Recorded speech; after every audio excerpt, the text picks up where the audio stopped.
Agent Morris with the NSA. We have identified some very, very interesting anomalous type of aircraft. Traffic is quite luminous and is exhibiting some non-ballistic motion. Over. Move very rapidly at any speed or whether any direction it wanted to go. Flag could change and go to the right or the left or go crossways without hesitating a bit. What do you think it was? Well, if they call it a flying saucer, that's what it is.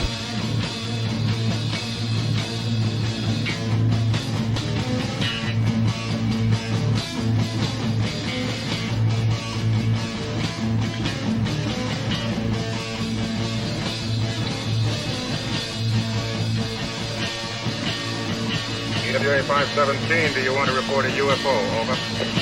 Negative. We don't want to report. Look, it wasn't my worst Wednesday night. Good evening, everybody. This is Smiles Lewis, and you were tuned into another live edition of Anomaly-NOW, straight out of Austin, Texas. I'm your host. Did I say my name already? I probably did. I think I always say it twice. The city's so nice, they named it twice. Hey, thank you for joining us. This is the weekly news roundup show for the Scientific Anomaly Institute Anomaly Archives, a 501c3 nonprofit community organization headquartered here in Austin, Texas, dedicated to the preservation and public education of information about collections dealing with the anomalous, the mysterious, the unexplained, the weird stuff, you know, like the Austin city that we reside within. Well, wherever you are, whenever you are, thank you for tuning in. So, this is Wednesday, July 5th, 2023, and we are in the midst of, it's the end of World UFO Day, depending upon which one you like. I personally like the June 24th one that's in honor, of course, of Kenneth Arnold, the gentleman airplane pilot who was flying around Mount Rainier back in June of 1947 and saw the infamous crescent-shaped objects skipping through the air as if they were stones or saucers thrown across the water. You know, that summertime activity. I guess you can do it anytime, but it reminds me of the summertime. And that's apparently how that got its name. But don't you be fooled. Everything good came from Texas. Well, some may disagree. But it is, in fact, apparently the case that... Nope. Back in, let's see if I can get to this page. Yes, indeed. First flying saucer was in Texas, allegedly. I think I first may have heard about this through some obscure UFO book back in the day, but more recently was reminded of this through, of all places, Texas Co-op Power magazine, who several years back had this headline article, The First Flying Saucer. And they report, of course, on the fact that it was spotted in Texas on January 22nd, 1878. So 70 years before the Roswell crash or the June flying saucer over Mount Rainier. That summer of 1947, the flying saucer summer, 70 years earlier, there was a newspaper article in Texas talking about flying saucer sightings. Allegedly. Here, so you can go and you can read the Denison Daily News where this is quoted from, but kind of interesting. So, yes, it was 75 years ago now. This is the 75th anniversary of the Roswell, July 1947 crash of a What's-It over there in New Mexico. And it was the 70th anniversary that I was attending in 2017, my first ever Roswell UFO experience. And one of the things that I wanted to do today, maybe later in the broadcast, was show you some of the photos that I took back then. What has changed? Well, interestingly enough, a few months later was going to be the now legendary New York Times and other news breaking about the Pentagon's UFO UAP program, ATIP, OSAP, Lou Elizondo, and that whole media frenzy, which continues on today. Now, a good friend told me that he's hearing scuttlebutt that Lou Elizondo is about to make some new revelations. Of course, my first thought goes to the possibility that he's just going to announce finally the publishing of his book, which he's been working on, I believe, and maybe as part of why he's been so incommunicado for the last year or many months. Who knows? But if you're unfamiliar with our nonprofit, you can go over to our website, anomalyarchives.org, and you can find all the links to past shows. You can find links to all the news articles that we'll be covering. You can find information about our collections. We have over 7,000 books and thousands of periodicals, all dealing with strange phenomena, whether it be consciousness, crop circles, Atlantis, cryptozoology, Bigfoot, Sasquatch, Nessie, mystery creatures like that, unidentified or presumed extinct, like the ivory-billed woodpecker, more mundane but still important aspects of cryptozoology, and of course ufology, parapsychology, consciousness research, and points in between. There's just so many amazingly mysterious aspects of our reality and the human mind itself, which is enmeshed in and perceiving all of this weirdness that we like to document. And of course, you can go to that said website and you can sign up for our free, infrequent email newsletter, or you can just subscribe to the website and get it that way. But we post both there and through our MailChimp email list. Our most recent one came out yesterday, and of course, it was in honor of said July 4th. Happy Independence Day to all my North American, United States friends.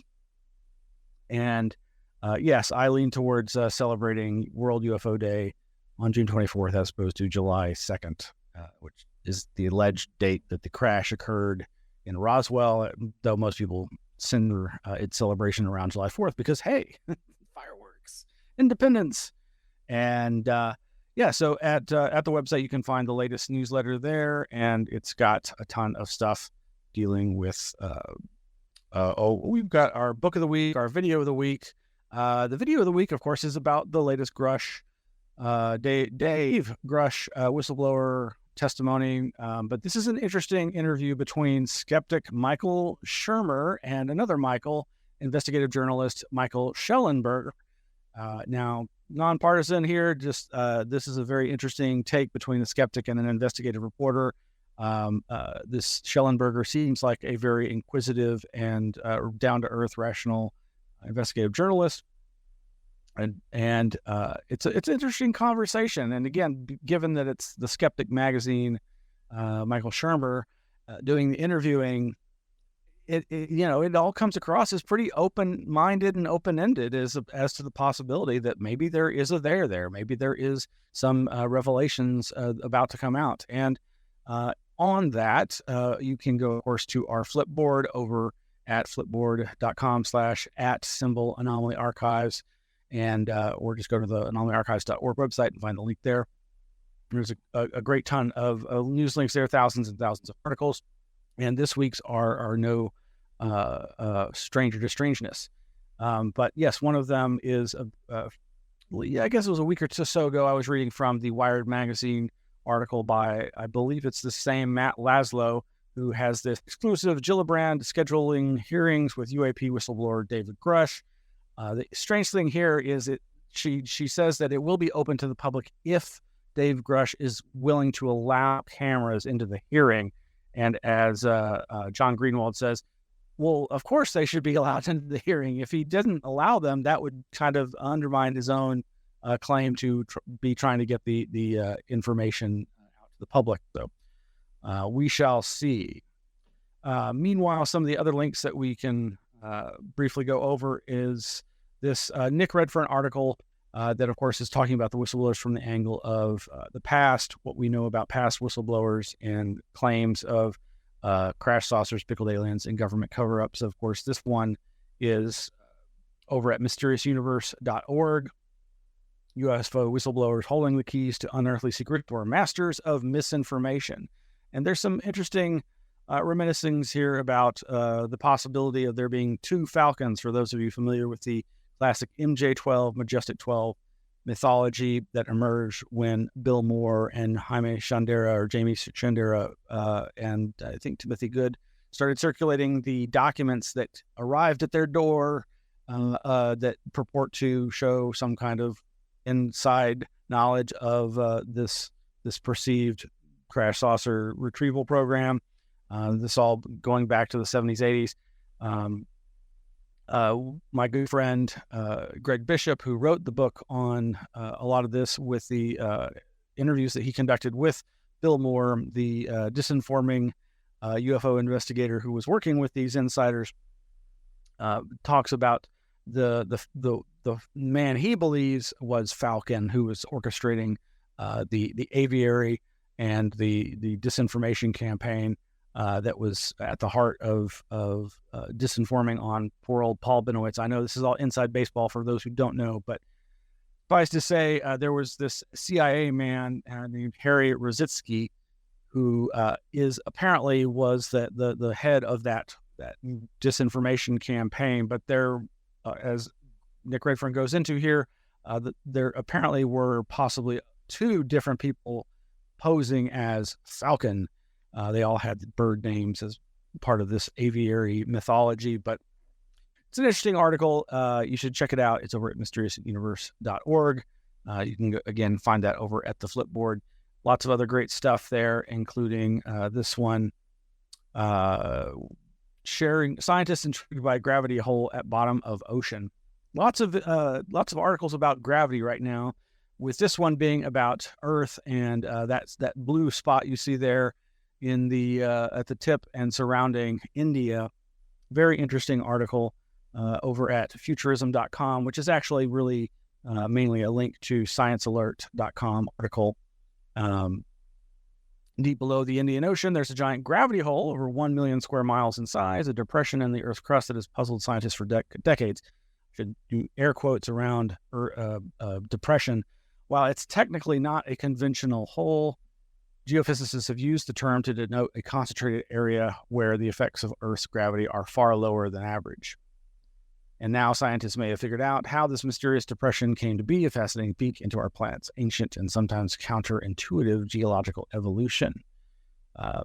This just reminds me of how years ago, reading John Keel's books, it was probably in UFO's Operation Trojan Horse, in which he talked about the fact that there are gravity maps created by the USGS, U.S. Geological Survey or Society, and that these gravity maps map anomalies, and that these subtle variations in gravity likely have effects on the environment and perhaps even consciousness. Well, speaking of the effects of gravity, so is that a mystery hum I hear? Astronomers reveal evidence of universe's background hum. This one over at Yahoo News for the AFP talks about this. Astronomers across the world announced on Thursday that they have found the first evidence of a long theorized form of gravitational waves that create a, quote, background hum rumbling throughout the universe. Another article on the same subject, scientists have found signs of a new kind of gravitational wave. It's really big. Both of these articles featured online. We'll provide the links to you. This one over at npr.org.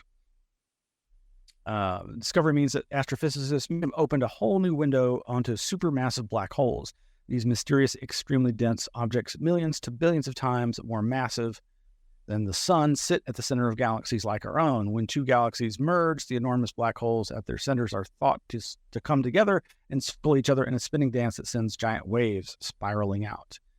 These waves are like the ripples that move through a pond if you toss in a rock, only these waves have moved through the very fabric of the universe, and researchers have been eager to study them. I would imagine so. And moving right along, so, last few weeks we covered a number of articles about octopi and how interesting and alien seeming they are. And of course, this one, scientists discover a never before seen brainwave after reading octopus's mind. I got to say, though, I am ever increasingly distraught over this animal testing. I mean, there's obviously some of it's got to be done, but in this case, they were implanting electrodes into the brains of octopi in order to read their brain waves, and they implanted a device to record that brainwave activity, and what it showed was brainwaves like they'd never seen before, and that just adds to the mystique of the octopus as being a very alien seeming creature. Very, very fascinating stuff there. We've got links also to a little mini documentary on Snippy, the very first mutilated animal associated with a UFO. This is over on YouTube and is from Weird Reads with Emily Louise. And meanwhile, I think we were alluding to this in some of the more recent articles, but decades-long bet on consciousness ends, and it's philosopher 1, neuroscientist 0, Christoph Koch wagered David Chalmers 25 years ago that researchers would learn how the brain achieves consciousness by now, but the quest continues. So, yep. Is it science or philosophy or metaphysics? Who's going to win here? 25 years, quarter of a century, and still no real explanation for the origins of consciousness or what it is. This is why so many scientists I've known were quick to point out that, consciousness, which is thrown about like quantum this, conscious that, it's a junk word. I mean, it's great and it certainly is important, but we don't even know what it is or what it means, and it gets applied to so many different things. Meanwhile, oh yes, I like this from KUT.org. I guess it's probably, I'm not sure if it's a KUT exclusive or if it's an NPR article, but UT Austin scientists discover first known Jurassic vertebrate fossils in Texas. Where did this happen? Out near Marfa, out in West Texas, the high desert. What do you want to bet? What kind of creature do they show? But one of my favorites, the Plesiosaur, an artist's interpretation of a Jurassic Plesiosaur.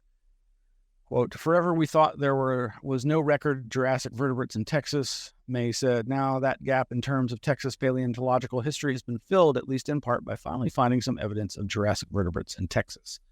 May said these fossils might be the remains of a plesiosaur, a marine reptile. During the Jurassic period, the Malone Mountains of West Texas were underwater. He said the plesiosaur and other marine reptiles probably lived in a shallow embayment known as the Chihuahua Trough. And you can read that over at KUT.org. What else? There were so many other things I was going to mention. Just scrolling through the Flipboard here. Oh, yes. New Yorker has an article, The Upper West Side Cult That Hid in Plain Sight. I've just started reading that, but it's very fascinating. It appears that this cult started in the 40s or the 50s and was an offshoot of psychoanalysis by a certain Sullivan named psychologist, psychiatrist. Thus, the cult was called the Sullivanian Institute. Don't really know much about it, but apparently it was, like most cults, kind of a tyrannical situation where people's lives were controlled. Sounds like a certain other religion, as he does more air quotes, that we might be familiar with. Meanwhile, Lauren Coleman informs us of the sad passing of Bigfooter Claudia Ackley, who her death is still a mystery, but she came to the public's attention after she had her own series of apparent Bigfoot sightings and became fascinated by the subject. And in one particular incident where she and her children witnessed one or more creatures in a state or national park, the said park staff issued a public statement saying no, that she did not see what she thought she saw. She saw a bear, and she sued them, and this got her quite a bit of notoriety. And apparently, I think she also, Lauren Coleman, has revealed, maybe this wasn't a secret or anything, I don't think, but that she named the Bigfoot statue at his nonprofit International Cryptozoology Museum up in Maine. Meanwhile, you can, if you're into conspiracy theories, and who isn't, you can listen to the podcast of Mark Maron, the WTF Pod, in which he most recently interviews Robert Guffey, who is a longtime researcher into conspiracy theories and the esoteric. I haven't had the chance to read that yet, but I know that it will be very interesting. Meanwhile, scholars found another version of Genesis. This is over at Medium, written by Jonathan Poletti. From what I understand, this is yet another long, undeciphered scroll from the Dead Sea Scrolls found in mid to late 1940s. So much of this has been controversial, especially to the mainstream religions that have made their bread and butter, so to say, on the Old Testament, New Testament, and these alleged stories of biblical times. Well, lo and behold, this one is uncharacteristically dominated by more stories by the female gender. Lots to decipher there. Meanwhile, great interview over at Democracy Now!, where you can find out about this new book. I can't wait to read this by award-winning writer, what's his name? James Risen, The Last Honest Man. James Risen on how former Senator Frank Church exposed CIA, FBI, and NSA secrets. Highly recommend that YouTube video. That's, I think, only the first of maybe a two-parter. I've only seen the first part, but it's very important stuff. If you do not know your history, you could be doomed to repeat it, as they say. You can check out some of the more recent artwork by friend Miguel Romero, aka RPJ, Red Pill Junkie, over at his wonderful website, Absurd by Design. There's this article that's obviously clickbait, but who can resist? 20 unsettling facts about the UFO that terrorized Gulf Breeze, Florida. And there is those other articles we mentioned. What else? Oh, yeah, this over at stanfordmag.org, the magazine of Stanford University, features an interview. It's pretty brief with Gary Nolan about the fact that he has become this go-to person for UFO, alien abduction, close encounters research, and the advancing of critical scientific discussions about it. Not everybody agrees that his research is so critical or scientific, but he certainly seems to be advancing the discussion and making it easier for people to pull back the veil of ridicule, as they say. So much more to look at over at the website. What else did I have on tap here? Wow. So, speaking of abused animals, this article from futurism.com, Captain Attacked Twice by Orcas, says they're developing better anti-boat strategies. So I just keep coming back to the sense that, yeah, there are intelligences on this planet that we have failed to recognize or to treat humanely. And there may be a reckoning. Go check this article out if you want to see more about that. And this is the one we already covered this, but scientists discover never before seen brainwave after reading The Octopus's Mind. Was he in a garden? All right. Well, just real quickly, I do want to flash back, as I was saying at the beginning of this episode, to the 70th anniversary of the What's It crash in Roswell, New Mexico, circa 1947. In 2017, I made my way for the first time ever to Roswell, New Mexico, driving from Austin to Roswell. Long drive, and had a fantastic time. This was, I guess this was probably the last time I went to a actual traditional UFO conference that I can think of. Besides, we've been promoting and talking a lot about the two events these past years over at Rice University for their Archives of the Impossible that Jeff Kripal and others have put together. But those are not traditional UFO conferences. And boy, Roswell is the place for traditional UFO conferences where everybody is just reveling in classic alien mythology and culture and iconography.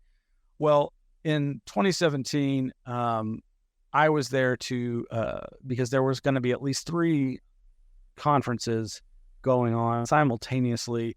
Many of my friends in the UFO community were going to be there, and I just couldn't resist. And it was a fantastic experience. And one of the things that you can see in these images are just lots of course, photos from the different events. And in this photo I'm showing here is a picture of Nick Redfern on the left and Guy Malone on the right. And centered between them is this edition of the Roswell Daily Record, where it has pictures and reviews of both of their lectures, separating the extra from the terrestrial. Malone argues German research behind 1947 event, and Nick Redfern expands on his ideas of beings from other world. Both of them really talked about what Guy Malone's ideas and Redfern have both documented, and that is this probability of the Roswell crash, in fact, being something far darker than a simple crash of an extraterrestrial craft and the recovery of alien bodies.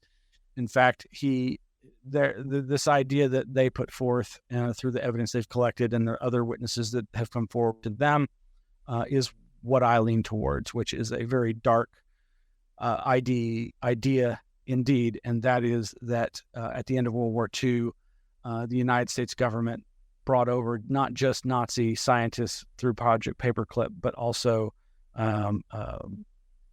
imperialist scientists from the Japanese war machine, and had them continue their Mengele-esque experiments and combined them with high-altitude human experimentation and Horton flying wing technology, and that basically what was found on the desert floor in July of 1947 was in fact the bodies of disabled children and adults who were basically used as human cannon fodder in non-voluntary human experimentation. Very dark stuff. At the conclusion of that weekend, Greg Bishop hosted in his hotel room a fantastic gathering of friends, including myself, Peter Robbins, Jack Brewer, Nick Redfern, and Adam Sane. You can listen to that Roswell Roundtable at the link there. Highly recommend that. Very much enjoyed that. Haven't had the chance to go back and re-listen to it, but I am very much looking forward to it. But yeah, one of the things that helped me get in and out of all these events was friend Russell Dowden, who was the publisher of Austin Times back in the day in the early 2000s, post 9/11, when I was editor, and thereafter. He got me a VIP press pass for the conferences there, and the main conference I was there to see that was being put on by Guy Malone, and that featured Greg Bishop, and that featured Nick Redfern, and that featured several other people, was being put on by Guy Malone, and that was the Modern Challenges to the Extraterrestrial Hypothesis Conference. And it was a little odd in that it was inside of a former retail space inside of a mall that was, like most malls nowadays, was in kind of disrepair and underutilized and at the edge of town. But it was fantastic. The lectures were fantastic. A number of people I got to see that I hadn't heard give talks were there. But of course, I loved hearing Greg Bishop give his talk and Nick Redfern give his talk. Nick gave, I think, a couple of different lectures, one on kind of the final events book storyline that he's documented, as well as the Roswell conspiracy, as it's been called, or his sequel to the Body Snatchers in the Desert book that he wrote that is about that hypothesis I just gave a description of. Lots of photos here you can click through. I believe this is Michael Heiser, who is one of the rightfully so debunkers of people like Sitchin and others who make these wild claims about cuneiform tablets and ancient alien. There again is that Roswell Daily Record issue with Guy Malone and Nick Redfern on the cover. and more of Nick Redfern talking about that very hypothesis that I was just describing. But a great lecture that was had. I got to go to 2 other different conferences. One that was at the Roswell International Research Center and Museum and Library. They've got a really good library there. It's probably highly underutilized. That was one of the things I was joking about with folks was, you go to the Roswell Museum and it is just going crazy with tourists, but nobody goes to the right where the library is and all the amazing resources that are there are located. I believe this is Marcel's grandson or great-grandson. Of course, there is UFO iconography everywhere. I love this little guy. He's made out of, he's a little green alien made out of recycled tires. I think he's actually supposed to be used as a cigarette disposal thing. And of course, it's a big carnival atmosphere. You've got your water slides for the kids. You've got crafts, tents for the kids. You've got vendors of all kinds. And of course, there's alien art and iconography everywhere. And at the convention center, the city's brand new, actually, it's probably not brand new, but it's very nice new convention center. It's massive. In this one photo, you see it completely empty. It's just huge, massive venue. That was the 3rd conference venue. Actually, I guess there were 4 conferences. Duh. So I haven't even gotten to the 4th one. But one of the most fun panel discussions featured a number of experiencers and abductees. And that's where I submitted my question, which did get asked and did get answered. And I was so glad to put that information in front of such a big audience there. And my question was, should therapists and or investigators sell abductee records, hypnosis sessions, etc., to third parties without abductees' permission? Has this ever happened, and who did it? Is this ethical? And of course, they all thankfully and rightfully said, yes, this has happened. No, it is not ethical. I don't think they actually said who did it, but that was John Carpenter and MUFON, not the movie director John Carpenter, but a hypnotherapist named John Carpenter, working with MUFON, who sold those records to Bob Bigelow, billionaire Bigelow. It's lots more photos. Oh, and I even got invited onto a panel discussion. That's me next to Jack Brewer. This is the first time I'd got to meet Jack.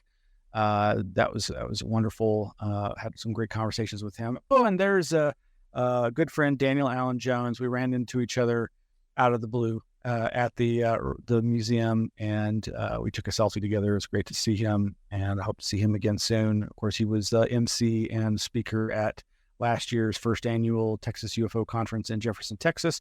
The second one is coming up in August. You can find links online to that. And of course, I got to see in person for the first time ever Travis Walton. That was very interesting. And he was not really talking about his famous encounter. He was talking about other sightings and his just general sense of the UFO phenomena. I took lots and lots of photos of the museum library. I just, me, I love books. I love archives, and it's a really nice, well-kept a space and lots of great materials. They've got this great periodical section. In fact, in this one photo, you can see I took out the box that has a good friend, Greg Bishop's magazines, The Excluded Middle. And I found this great comic book about the Via Boas Brazilian abduction case. It's pretty cool. I think it was drawn to be work safe, because if you are familiar with that case, you might know that it's a little racy. So the 4th conference, which had some great lineup of speakers, was really kind of weird in that it was, if I'm remembering correctly, it was inside the event space of a big old hotel that I believe was at that time shut down. There were no hotel rooms being rented as far as I could tell. It looked like it was in total disrepair.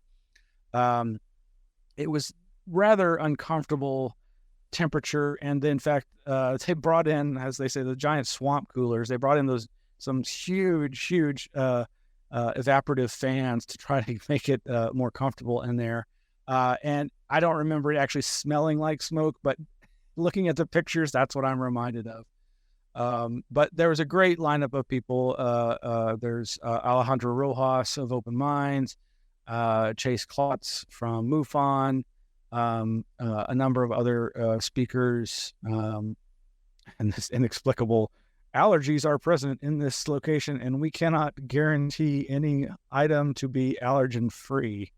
I think that was at that location. I can't remember if that's just some random thing I came across.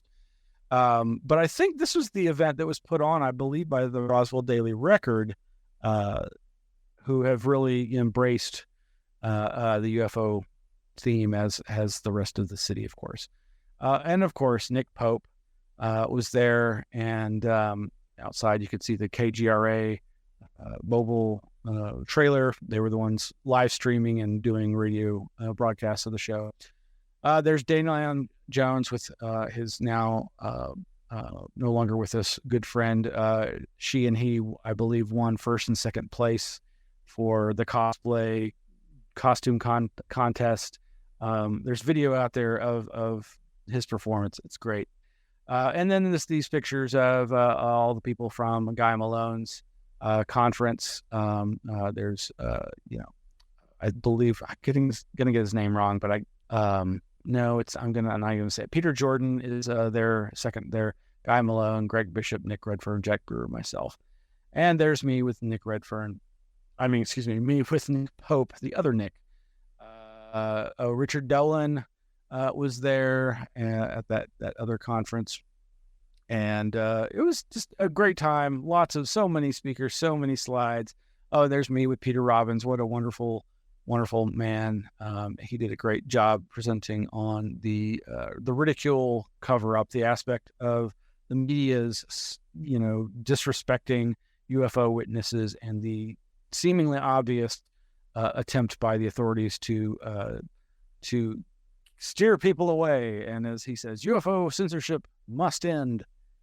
There was so much more, so many lectures and panel discussions. It just went on and on and on and on. And then I had to make that long drive back.